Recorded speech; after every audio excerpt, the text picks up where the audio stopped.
De un modo sistemático cuando tenía cerca del 45% del promedio del haber respecto al promedio de ingresos, y llegamos a casi el 78% y no al 82% móvil, pero casi llegamos a ese 82% móvil que efectivamente se planteaba, porque el haber jubilatorio mínimo creció al amparo de una política en donde también se aplicó la movilidad jubilatoria. El sistema de seguridad social, el sistema jubilatorio, tenía una fórmula matemática de cálculo semestral que permitiría actualizar los ingresos de nuestros jubilados. Pero también el tema de las pensiones no contributivas. Ustedes se acordarán que en el año 2003, o en el año 2001, o 2002, o antes, para que uno acceda a una pensión no contributiva tenía que morir otro. ¿Y saben cuántos se morían por año? 10.000. O sea, 10.000 altas por 10.000 bajas que se morían. A partir del gobierno de Néstor y de Cristina, las pensiones no contributivas para madre de 7 hijos, para pensión a la vejez o discapacidad, se convirtió en un derecho social. No era necesario que se muera alguien para acceder al derecho.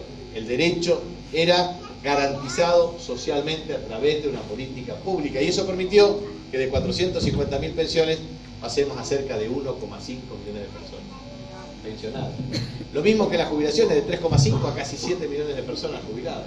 Y el sistema de seguridad social dio cobertura a 15 millones de argentinos, incluyendo la asignación universal por hijo de 3,5 millones de personas, casi 3,6 millones, que permitían que los padres puedan garantizar el derecho a la educación de sus hijos por el ingreso directo que esto permitía.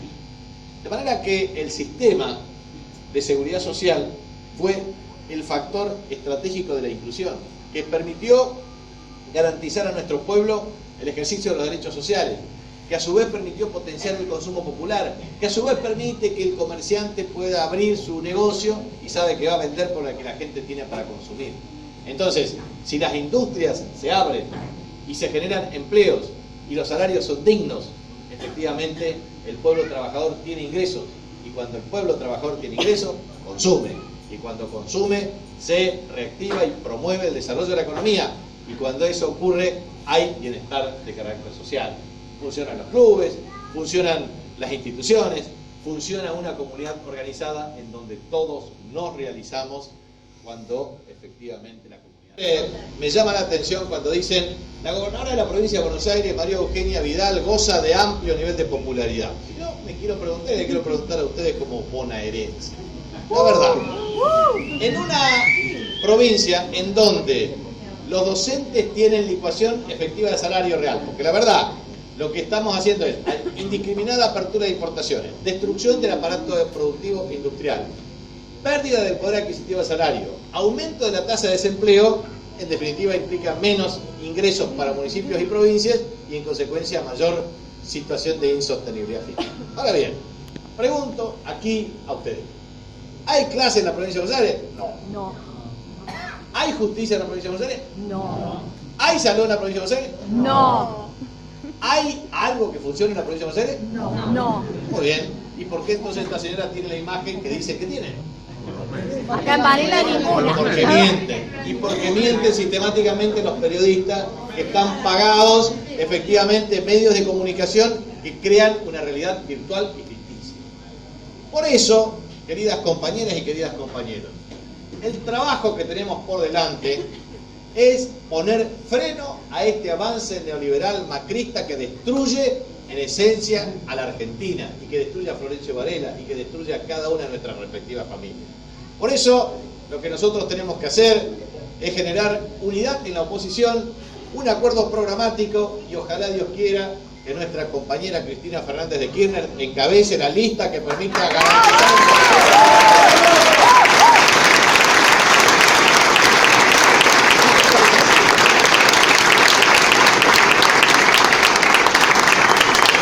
Si esto es así, nosotros vamos a tener definitivamente un freno al macrismo, un retroceso a sus políticas que pretenden condicionar el desarrollo del pueblo argentino, que logró durante los últimos 12 años una reparación histórica, porque tuvimos ampliación de derechos civiles, políticos y sociales. Garantizamos mayor inclusión social y también equidad. Nos falta y nos faltó pero obviamente siempre es más fácil destruir que construir. Y este gobierno macrista neoliberal ha demostrado enorme eficiencia para destruir, poca eficacia para construir. Y en definitiva, de eso se trata nuestro desafío. Por eso es un desafío de carácter militante. No pensemos que ni Clarín, ni que La Nación, ni que los grupos más poderosos desde el punto de vista comunicacional, ni las radios, ni los canales, ni las agencias de noticias que están a su servicio, nos apoyen. Pero en definitiva, como decía Perón, cuando tuve todos los medios a favor, me derrocaron. Cuando tuve todos los medios en contra, pude volver a ganar por el 62% de los votos. Con lo cual, no hay que dar más por el pito de lo que el pito vale. Esto significa que hay una militancia activa que la tenemos que construir. Yo siempre me sorprendo porque transmitimos muchas veces cada jueves, viernes, en el Chaco, en cualquier lugar que esté, charlas, y la ponemos en las redes sociales. Y a veces tenemos la menor cantidad de veces 75.000 personas que nos siguen, 112.000, 150.000, otro tipo 300.000.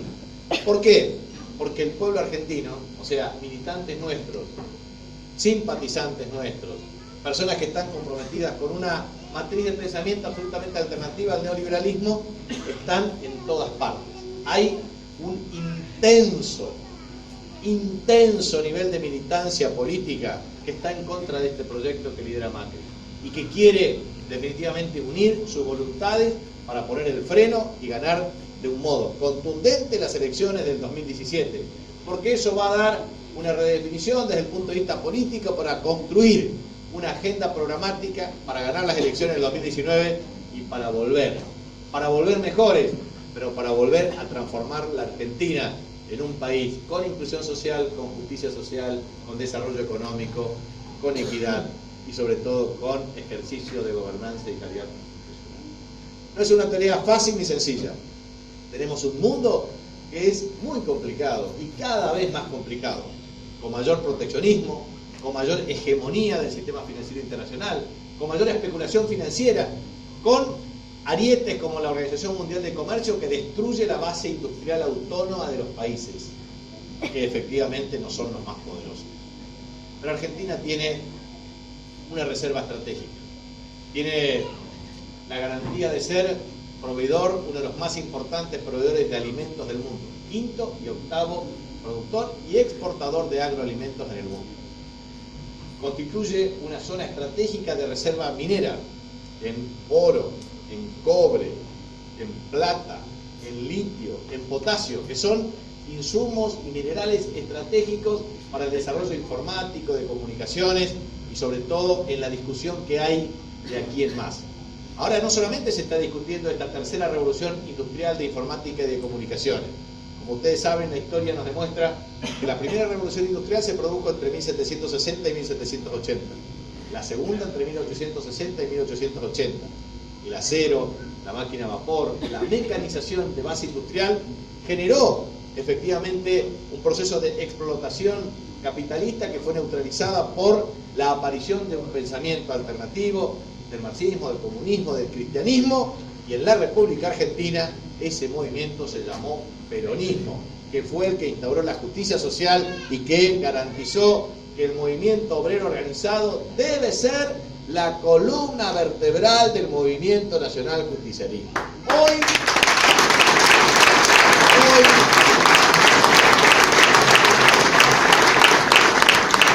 también tenemos que ser profundamente autocríticos. Muchos dirigentes sindicales están más preocupados por defender las empresas que han construido durante 30 años de ejercicio sindical que en definitiva defender los intereses del pueblo trabajador. Por eso yo siempre me planto y digo, muchas veces en la Argentina no se sabe cuándo hay un paro sindical o un lockout patronal, porque muchos sindicalistas son grandes empresarios. Y no hay que confundir los intereses. Si se defienden los intereses del trabajador, hay que defender los intereses del trabajador. De esa manera no se puede transar con aquella patronal que explota al trabajador en beneficio propio y conspira contra la justicia social que instaura el peronismo como base principal de su pensamiento político. Por eso creo que nos falta, y también tenemos que asumir la autocrítica de lo que hicimos mal. pero tal vez como un elemento necesario para no volver a cometer los errores. Los errores que son aquellos de que funcionarios inescrupulosos, que no solamente roban para ellos, sino que han robado al pueblo la esperanza de conducir un destino de grandeza. Por eso, lo mucho que se hizo y lo que se hace, muchas veces distorsionado por algunos de estos personajes tan nefastos que en definitiva conspiran contra un proyecto nacional, popular y democrático. En agua potable, en cloaca, en rutas, en repavimentación de rutas, en energía eléctrica. Eso significa un cambio de paradigma, pero también en inclusión social, y también en desarrollo del sector agropecuario, pero también en una nueva matriz de base industrial. La República Argentina enfrenta también un escenario internacional complejo. Fíjense que, así como decía, primera, segunda, tercera revolución industrial actual, ya se habla de la robotización, se habla de la inteligencia artificial, se habla del reemplazo de la mano de obra. Entonces, el empleo va a ser clave en el futuro, porque el capitalismo salvaje lo que quiere es destruir el empleo. Y sin empleo no hay dignidad humana. Y sin dignidad humana no hay una comunidad organizada en donde se defiendan los derechos de las personas. Yo creo que ese es el gran desafío hacia adelante. Así que yo quería agradecerles muy especialmente que estén aquí compartiendo este momento y decirles que el gran desafío que tenemos todos es unirnos y organizarnos, como ustedes, unidos y organizados. Porque como decía Perón, la organización vence al tiempo y a los números. Y la unidad es la base de la representación de la diversidad. No todos tenemos que pensar lo mismo, pero unidad en la diversidad expresa el movimentismo activo y permanente. Siempre repito lo que decía Perón respecto al tema de conducción política. Él decía, la conducción política es un arte y depende de la parte vital, que es el artista, y la parte inerte, decía, es la teoría y la técnica. La teoría implica que se debe aplicar el principio de economías de fuerza, el aparato propagandístico, lo que significa la técnica de la información sorpresiva, de lo que significan muchos elementos que hacen a la conducción política. Y la conducción política es estratégica y táctica. La conducción estratégica implica la unidad del movimiento, la unidad conceptual, ideológica, filosófica y doctrinaria, la política internacional y la resolución de algunas cuestiones reservadas a los aspectos tácticos superiores. Y nosotros somos militantes, lo que denominaríamos el encuadramiento político, o sea, cuadros políticos del movimiento que tenemos que trabajar como polea de transmisión de las demandas de nuestro pueblo. Y en definitiva, Perón decía que la conducción política consiste en persuadir, no mandar. Él decía, el militar manda, el político conduce, y conducir es persuadir, no mandar.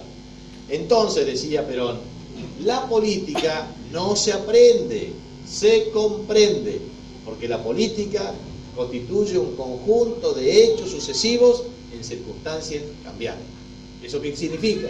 Significa que uno no puede tener respuestas para todos los problemas que se plantean en circunstancias cambiantes, porque uno puede resolver, encuentra la solución a un problema y te cambian las preguntas y las circunstancias, de manera que hay que volver a estudiar el mismo problema. Comprender significa, para Perón, tener una visión panorámica de la realidad. Eso significa tener sensibilidad e imaginación. O sea, visión comprensiva de la realidad, sensibilidad e imaginación. Y eso, Perón decía, es necesario ver como condición básica para resolver, para apreciar. Apreciar como condición básica para resolver y resolver como condición básica para actuar. Entonces, siempre es bueno recordarlo a Perón en conducción política, siempre es bueno recordar nuestros dos grandes objetivos, que es la felicidad de nuestro pueblo y la grandeza de nuestra patria. Siempre es bueno recordar que efectivamente nuestros principios y nuestras banderas son justicia social, independencia económica y soberanía política. Y siempre es bueno recordar aquellos aspectos básicos que hacen a nuestra doctrina. Nosotros siempre decimos que la verdadera democracia es aquella en la que el gobierno hace lo que el pueblo quiere y defiende un solo interés, el del pueblo. Y a su vez también decía, todo peronista no debe creerse más de lo que es, ni menos de lo que debe ser. Cuando un peronista comienza a creerse más de lo que es, empieza a ser un oligarca. Y eso es un tema importante desde el punto de vista político, lo mismo que la economía debe estar al servicio del capital y esta al servicio del capital, del bienestar social. Esos son principios nuestros desde el punto de vista doctrinario y filosófico. Perón decía, la ideología es permanente, se construye en años. La ideología tiene que ver con el sistema de ideas, y el sistema de ideas son creencias, actitudes, valores, que forman parte de la nación, y el pueblo es el sujeto actuante de la nación, y eso es parte insustituible de lo que significa la ideología, la doctrina, que son los grandes principios, la teoría, que es el desarrollo de los grandes principios, y las formas de ejecución. Perón siempre decía, nosotros promovemos un gobierno centralizado, una ejecución descentralizada y un pueblo libre. De eso se trata nuestra doctrina, de esto se trata nuestra filosofía, de eso se trata nuestra ideología.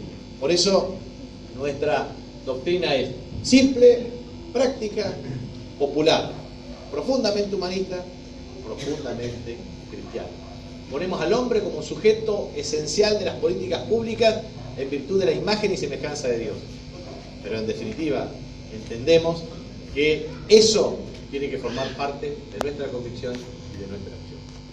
Por eso, queridos compañeros y compañeras, hoy tenemos que rememorar eso para militar activamente, construir entre todos la unidad, promover la organización que vence al tiempo y a los números y generar la solidaridad de todos los estamentos que involucre a los trabajadores, a los desocupados, a los movimientos sociales, a los empresarios, a los pequeños y medianos comerciantes, a todos.